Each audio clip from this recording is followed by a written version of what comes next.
Jésus n'est en rien un magicien opérant sur commande ou par caprice, pour flatter la foule et se rendre intéressant. Plusieurs traits sont à recueillir. D'abord, Jésus n'a accompli aucun miracle pour lui-même. Il ne s'est jamais servi de ses capacités thaumaturgiques pour son propre intérêt ou pour se tirer d'affaire dans des situations menaçantes. Surtout pas pour échapper à la mort.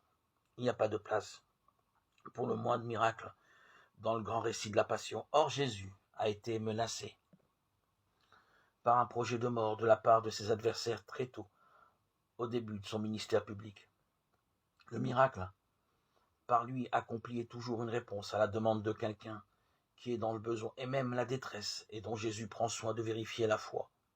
Le dialogue concernant une guérison est toujours un dialogue de foi et le miracle est toujours un acte de compassion et un témoignage donné à la prédication du royaume. Il a valeur en lui-même par ce qu'il opère. Il a une valeur spirituelle parce qu'il est mis au service de la prédication de Jésus.